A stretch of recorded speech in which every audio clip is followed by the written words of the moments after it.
Assalamualaikum warahmatullahi wabarakatuh. Waalaikumsalam warahmatullahi wabarakatuh. Alhamdulillahirabbil alamin. Bersyukur kita kepada Allah Subhanahu wa taala bisa berkumpul di sini dalam rangka berzikir kepada Allah Subhanahu wa taala dan juga dalam rangka kita bersama-sama menimba ilmu. Semoga kita sekalian dimasuk surganya Allah Subhanahu wa taala. Amin.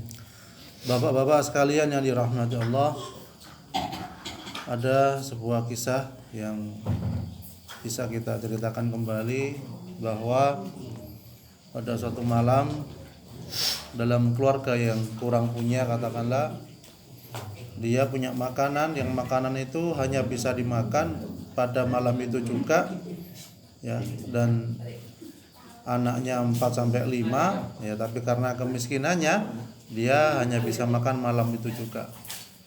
Tapi ketika makanan itu mau dimakan, tiba-tiba ada yang mengetuk pintu dari luar. Dan yang mengetuk pintu ternyata orang yang nggak mampu juga, orang miskin juga, dan membawa anaknya banyak.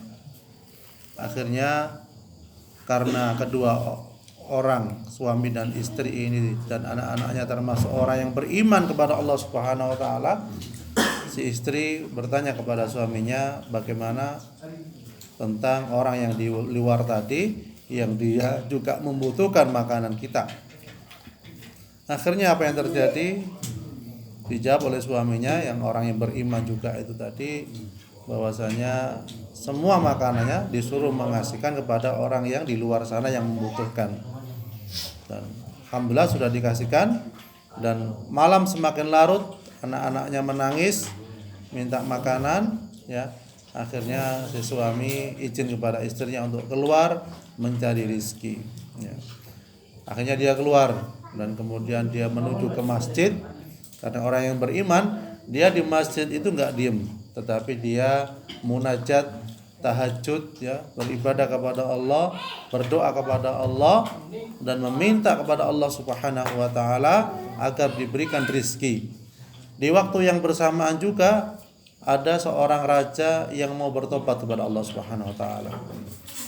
Bagaimana cara tobatnya si raja ini? Dia cara tobatnya salah satunya adalah dengan mensedekahkan makanan dan kepingan emas 1 kantong pada waktu itu ya. Jadi 1 kantong emas dibawa keluar bersama dengan kudanya dengan tujuan dia bertobat kepada Allah Subhanahu wa taala. Dan akhirnya keluarlah dia dengan menunggang kuda, dan kudanya enggak ayo ke sana, enggak, tapi dibiarkan talinya itu biar jalan sendiri kudanya. Ya. Dan terus berjalan akhirnya menuju sebuah masjid. Loh, kenapa kuda ini menuju di masjid ini? Ya, semua itu adalah yang menggerakkan Allah Subhanahu wa taala. Akhirnya dia turun ya dari kudanya itu dan kemudian dia masuk ke dalam masjid. Ternyata di masjid sudah ada orang yang berdoa kepada Allah, menangis terseduh-seduh ya, dan dihampiri oleh raja ini. Ternyata dia membutuhkan makanan ya, dia membutuhkan harta ini dan itu dan lain sebagainya. Akhirnya dikasihlah dia makanan oleh raja dan juga sekantong emas. Lumayan kalau emas ya. Dikasihlah dan senang sekali dia. Masya Allah, alhamdulillah rezeki dari Allah Subhanahu wa taala. Dia menyampaikan rasa syukurnya kepada Allah Subhanahu wa taala dan mengucapkan terima kasihnya kepada raja itu tadi. Sebelum mereka berpisah, si raja ngomong begini, "Fulan, kamu kalau butuh sesuatu datanglah ke istanaku." Nah, enak kan ya? Kalau panjenengan di gitu kan ya apa? Enak ya. Kepala desa kalau sampean butuh beras ke rumah, wah enak enggak? Oh enak. Tapi ini yang nyuruh raja. Raja itu banyak kekuasaannya, banyak hartanya, biasanya begitu. Ya, tapi apa jawaban si Fulan? Wahai raja, kalau saya butuh sesuatu, saya akan minta kepada Allah Subhanahu wa taala. Masya Allah. Ini bagus. Orang beriman begitu, minta pada Allah. Perkara habis minta datang ke istana ya enggak apa-apa. Pokoknya halal kan itu ya. Seperti itu. Yang penting minta dulu kepada Allah Subhanahu wa taala. Ini seperti itu, ya.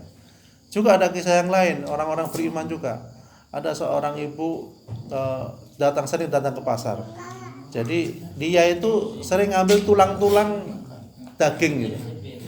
Ya, jadi dia izin kepada penjual daging ketika tulang-tulangnya itu jatuh berserakan yang kecil-kecil itu, si ibu ini izin untuk mengambilnya. Ya. Dan pada waktu itu disaksikan oleh seorang profesor. Ya, disaksikan oleh seorang profesor. Ya, dilihat ibu itu diikuti dan ditanya, wahai ibu, kenapa engkau ngambil daging tulang-tulang ini? Ya, tulang kan sedikit dagingnya. Kata dia, ini untuk ngasih makan anak saya.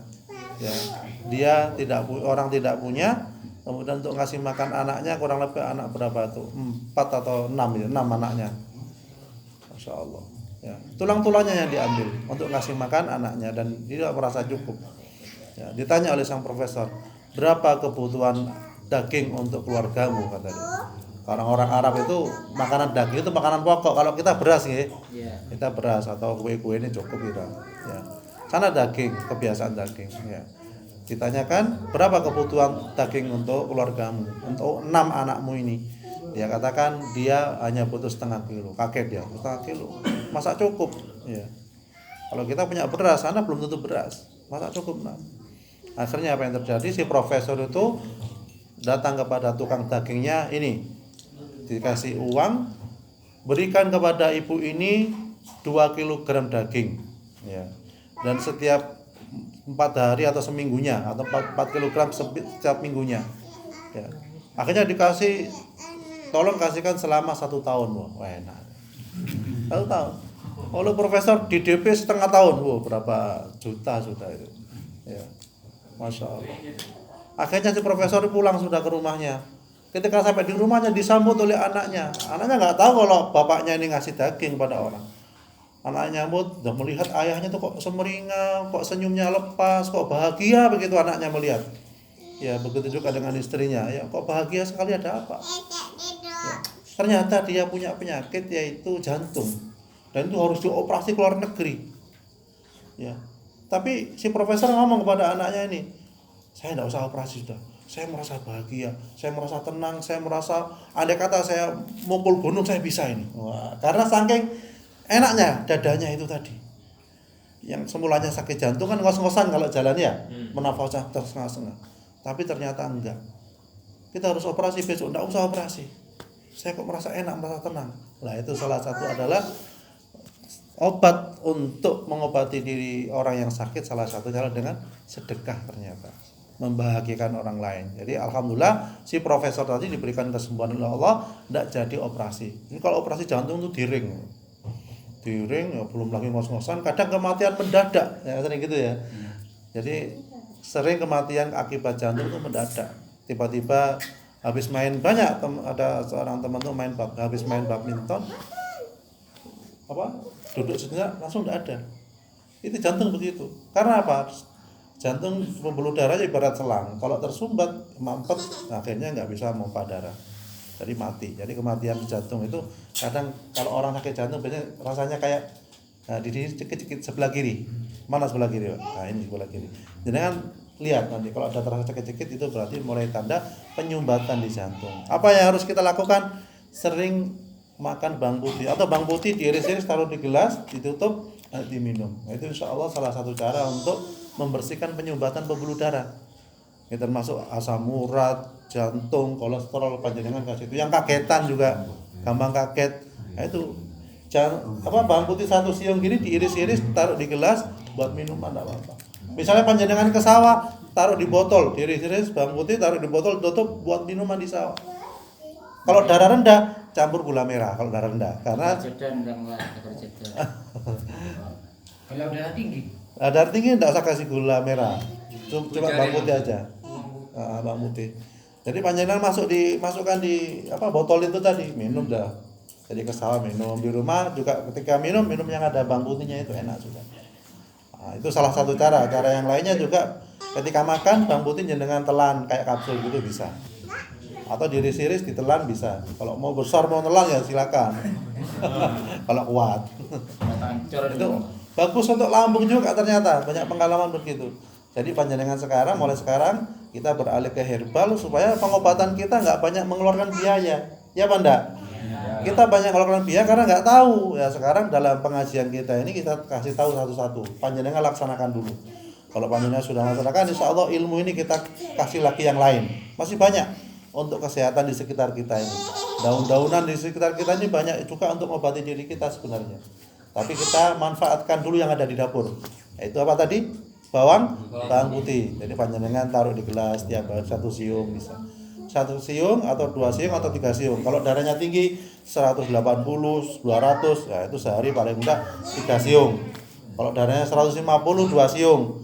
Kalau darahnya mungkin 130, 1 siung. Enggak apa-apa. Kalau darah rendah mungkin setengah, enggak apa-apa. Diukur sendiri, ya. Jadi bagus untuk kesehatan. Jangan menunggu sakit.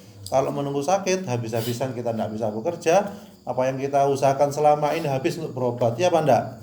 Ke rumah sakit berapa sekarang? Oh, gratis BPJS. Walaupun BPJS wirawirinya itu. Sini ke Jember berapa, Ustaz? Kan gitu.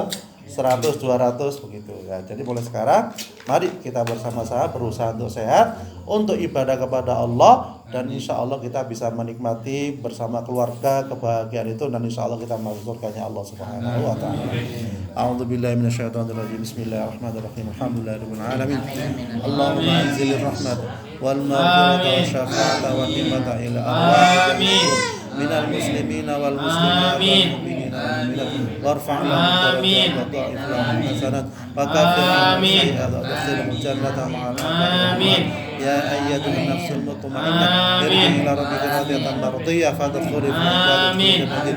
Rabbana hab lana min azwajina wa dhurriyyatina qurrata a'yun waj'alna lil-muttaqina imama. Rabbi ij'alna muqimas salati wa min dhurriyyatina rabbana wa taqabbal du'a. Rabbana atina fid dunya hasanah wa fil akhirati hasanah wa qina adzabannar. Wa sallallahu ala Muhammad wa ala alihi wa sallam. Walhamdulillahirabbil alamin. Subhanallahi wa bihamdihi. Assalamualaikum warahmatullahi wabarakatuh. Waalaikumsalam.